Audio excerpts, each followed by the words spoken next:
Конец 2019 года. Барьеры стали тоньше того самого охренительно тонкого льда, по которому постоянно кто-то ходит. Гензи обзавелся полуавтоматической гаубицей с триллиардом боеприпасов. Мейнеры Мойры физически удаляют левую кнопку мыши за ненадобностью. Квас по 65 рублей. То есть Overwatch меняется на наших глазах, и вновь полноценная самодостаточная личность вынуждена сползать с нагретого места в поисках актуального игрового комфорта. Снова проходя все эти жуткие испытания по выбору подходящего персонажа. Но, к твоему счастью, у меня есть что тебе предложить. Заря. На мой опытный взгляд, она лучшая вайфа, которую можно отыскать вообще в интернете. Да и к тому же с огромным 1,5-метровым сюрпризом, что автоматически повышает к ней интерес. Я надеюсь, моих аргументов хватило, чтобы ты сделал разумный выбор. Что дальше? А все просто. Все, что тебе нужно, это желание побеждать и любой хорошо прокачанный палец, чтобы зажимать ЛКМ. Как видишь, каждое существо, на которое падает твой взгляд, от Генги до ультрапоросенка, в считанные секунды испепеляется от мощного напора твоей энергетической струи. Но такой примитивный геймплей может наскучить спустя пару месяцев. А чтобы в твою голову пришла офигительная мысль по привнесению какого-нибудь разнообразия, нужно немного дать волю свободным ассоциациям.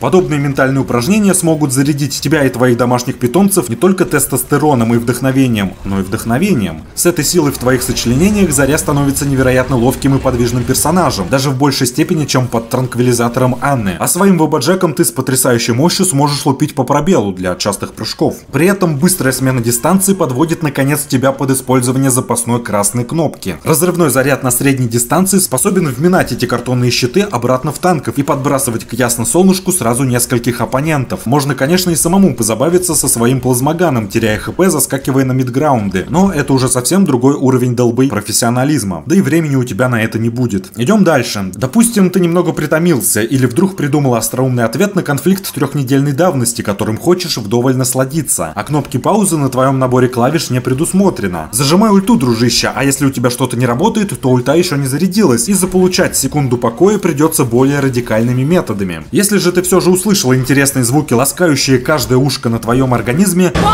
в смысле... Огонь по готовности. То это вот оно, то самое, ну ты понял. Твоих оппонентов стянет друг к другу сильнее и плотнее, чем стянутся их отверстия от страха последующего курайо от Ханзы. Для более точной организации процесса уважаемыми учеными людьми рекомендуется предупреждать своих тиммейтов о готовности применить ультимейт, если ты, конечно, знаешь, что готовы они. Это поможет им правильно сориентироваться и не забыть момент. Итак, перед нами предстала эта девуля, которая уничтожает противников так же просто, как и взрывает бедрами арбузы. Отлично, скажешь ты с глубоко философским выражением лица. Я отвлекусь от своего мейна шнючки. Но сможет ли яркость рассвета затмить сияние таких великолепных общепризнанных в 19-м соревновательном сезоне паладинов Ордена Танков, как Ариса и Рейнхард? Вопрос хороший, предлагаю посмотреть на это.